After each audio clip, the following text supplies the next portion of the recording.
vi kan säga att vi har i talande stund sålt nästan 600 000 av vår nya LP i Sverige.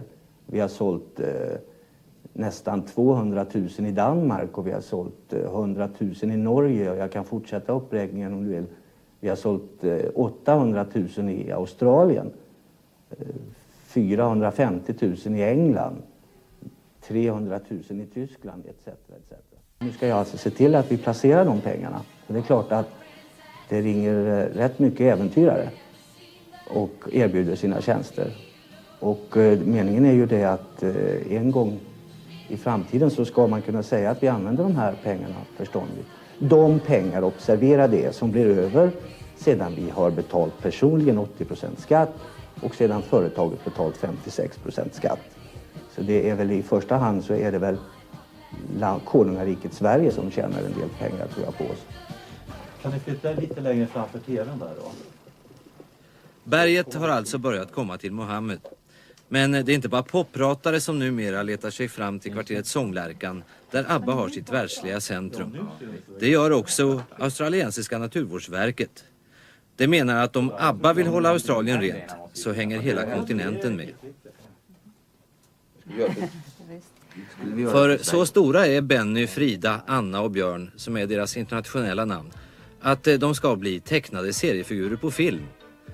Filmbolaget, också det i Australien, har begärt röstprover för att kunna leta upp engelsktalande skådespelare till pratpartierna i filmerna. Such is the rapport. Visst stavas det så? ABBA säger nej tack till 90% av alla såna här erbjudanden. Helst skulle de vilja göra som Greta Garbo, försvinna.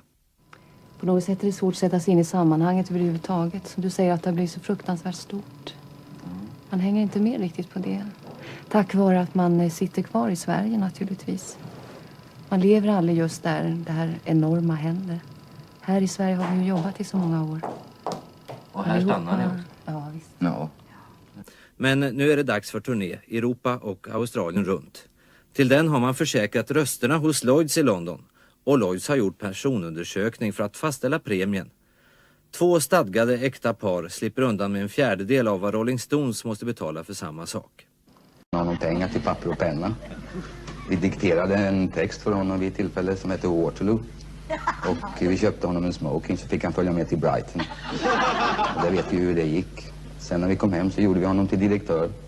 Och vi har ju MBL så att han har inte mycket att säga till. Stikkan är väldigt snäll. Han är väldigt arg.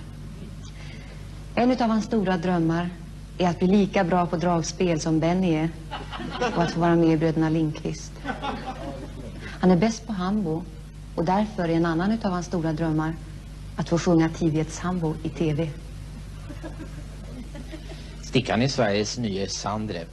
Han är hemskt snål och alltid när han reser utomlands så har han matsäck med sig med leverpastej och kakor ifrån Västergötland. Han betalar aldrig ut några gager till oss i ABBA utan vi får låna av honom istället mot en fruktansvärd ränta. Och alla pengar som han tjänar, ja, de lägger han ner i strumpor och gräver ner på Järvafältet.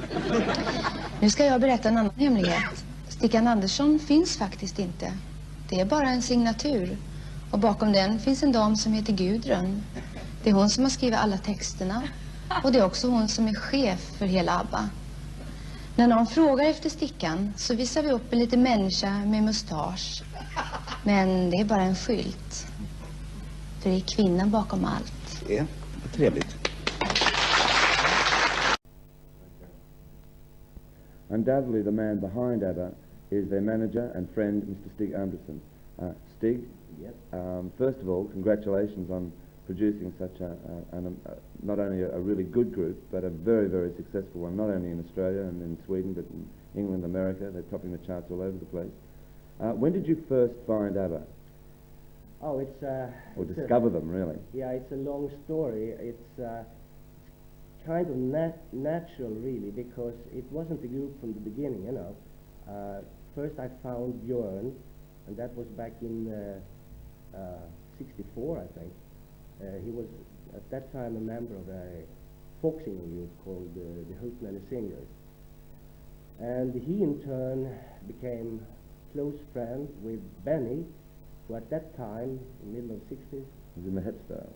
That's right. And then they found, so to say, the girls, and as Björn usually say, and Agneta fell in love with me, as he put it. And then Björn and Benny wanted to start recording their own songs, which they wrote together. And then sometimes they needed the girls' help, and it was natural for them to take Agneta or Anna and Frida in the studio. And these records from the very beginning, they were called Björn and Benny at that time. But gradually, the girls became more and more important. And in fact, we had a very big hit in, for instance, Japan, with a song called, what was it? It wasn't People Need Love. No, it was another song. Anyway. But before the ABBA was even... That's right, and the record was called Björn and Benny in spite of that. The girls really were heard on the record. And consequently, Björn and Benny came and said, listen, we can't go on calling ourselves Björn and Benny when the public hear the girls. Because it turned out that they became more and more important, and they were heard more and more on the record. So I said, you don't come to me and say we should call it Björn, Benny, Agneta, and Frida, because it will kill foreigners, you know. So, well, they said, whatever you come up with, we must change this situation. So I sat down and thought for a couple of days, and I took the initials, as you know. A, B, D, and A. And I. And that was ABBA. And this was also quite natural for me because papers here in Scandinavia called me very often, of course, at that time. And I became just fed up to say, every time to say, no, I'm speaking about Björn, Benny, Agneta, and Frida. So more as a joke, I called them ABBA. It was a joke simply because ABBA is a very well-known manufacturer here, you know, of herrings. And of fish? Of fish. So it sounded a little bit ridiculous to start with. But then we had one of the biggest papers here in Sweden who asked the youngsters, what would you like to call this group? And of course they already had heard about ABBA at that time. So I think 90% of them said ABBA. And the first time we really used it was in Brighton, when we won the Eurovision Song Contest there, in '74 it was. But that was the very first time we used just ABBA as the name. Now with, back to 1974 in Brighton, Waterloo, it won the Eurovision Song Contest, and then you recorded it as a single then? After the contest, you released it as a single? Well, it was recorded before the contest.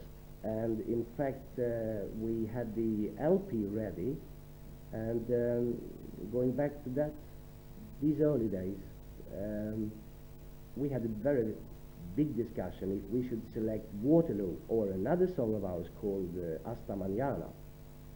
And then, the last day, we had to make a decision, and I told Björn and Benny that, okay, you kill me, but I take Waterloo.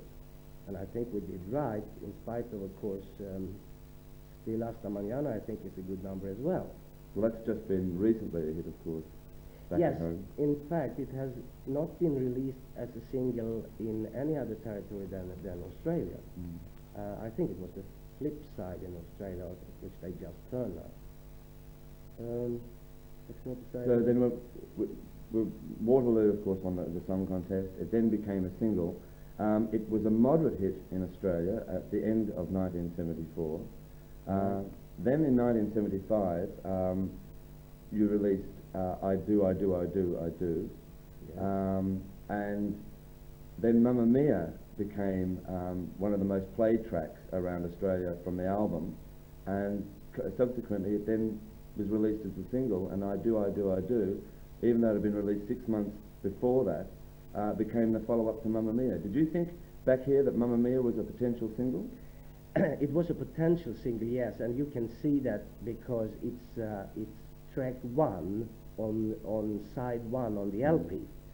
But in fact, I must confess that we thought that I Do and SOS were bigger potential singles.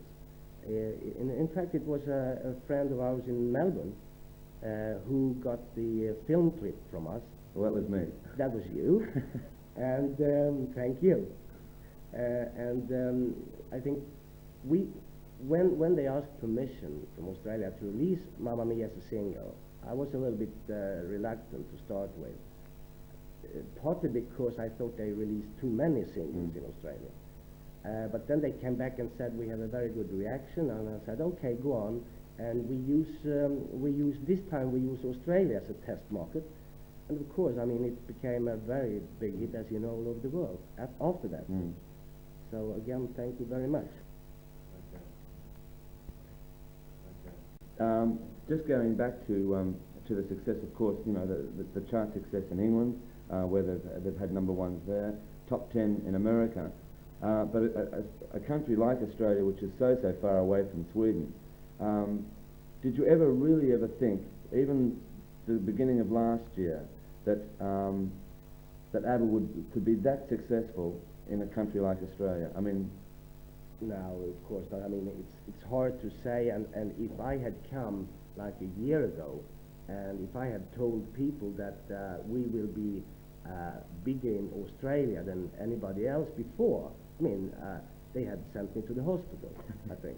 So in this, you know, in this business, anything can happen, and of course we are very, very happy with the situation in not only in Australia but Australia as well.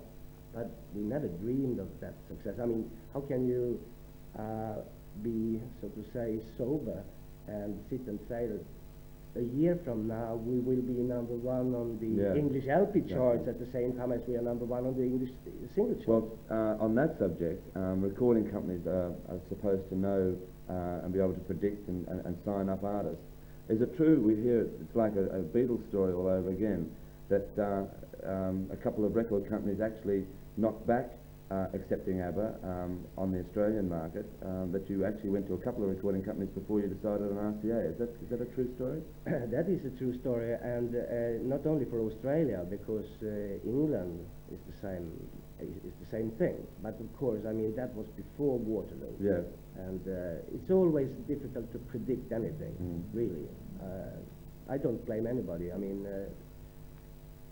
it has been a terrific year or years, and we do hope that we can continue. And in fact, to us, it's a kind of a problem, because having so many buyers all over the world and France, we of course want to be better and better all the time, and that means that it takes longer and longer and longer for us to write, to produce, and to come up with a result that we ourselves think is the result. I mean, that means to us that we have to go into the studio maybe 3 times to record a song, and we don't trust anybody except ourselves, and that's a kind of funny situation that it must, when we hear something, when we decide something about a release, about a song, a record,